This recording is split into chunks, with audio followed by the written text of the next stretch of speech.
সন্তানকে মানুষ করার জন্য অভিভাবকের কর্তব্য। প্রত্যেক মা-বাবার জীবনের সবচেয়ে বড় দায়িত্ব হল তাদের সন্তানকে সঠিক মানুষ হিসাবে গড়ে তোলা। সন্তান আমাদের ভবিষ্যৎ, আর সেই ভবিষ্যৎ কেমন হবে তা অনেকটাই নির্ভর করে অভিভাবকের ওপর। আজ আমরা জানব সন্তানকে সঠিকভাবে মানুষ করার জন্য অভিভাবকের 5টি প্রধান কর্তব্য। প্রথম কর্তব্য, ভালোবাসা ও নিরাপত্তা। সন্তান জন্মের পর প্রথম যা চায় তা হল মায়ের স্নেহ আর বাবার আশ্বাস। ভালোবাসা, যত্ন আর নিরাপত্তা শিশুর মনে আস্থা গড়ে তোলে।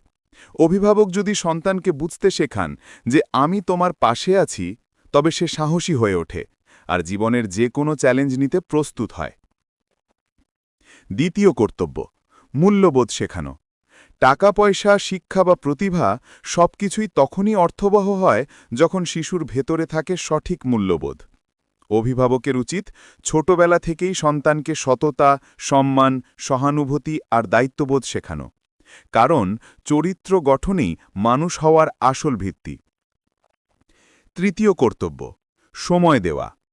আজকের ব্যস্ত জীবনে মা-বাবা অনেক সময় কাজকে অগ্রাধিকার দেন, কিন্তু সন্তান সবচেয়ে বেশি চায় তাদের সময়।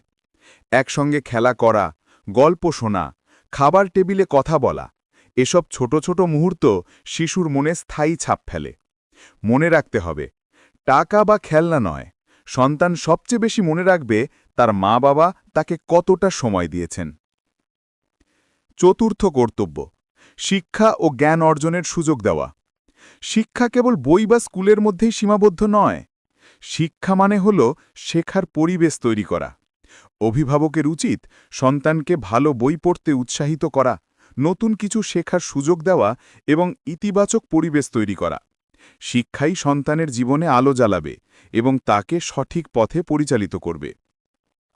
পঞ্চম কর্তব্য, উদাহরণ সৃষ্টি করা। অভিভাবক নিজের আচরণের মাধ্যমেই সন্তানের সবচেয়ে বড় শিক্ষক হয়ে ওঠেন। যদি মা-বাবা মিথ্যে বলেন অথচ সন্তানের কাছে সততার উপদেশ দেন, তবে সন্তান কখনোই তা গ্রহণ করবে না। তাই যা শেখাতে চাই সেটি আগে নিজেদের জীবনে প্রয়োগ করতে হবে, কারণ সন্তান কথা শোনার চেয়ে অনেক বেশি শেখে দেখে।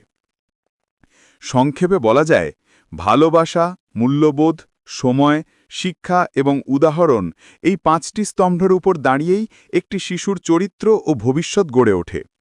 অভিভাবক যদি এসব কর্তব্য ঠিকভাবে পালন করেন, তবে সন্তান শুধু সফল মানুষই নয়, একজন সৎ, দায়িত্বশীল এবং সমাজের উপযোগী মানুষ হয়ে উঠবে। কারণ আগামী দিনের সুন্দর পৃথিবী গড়ে উঠবে আজকের সন্তানদের হাতেই।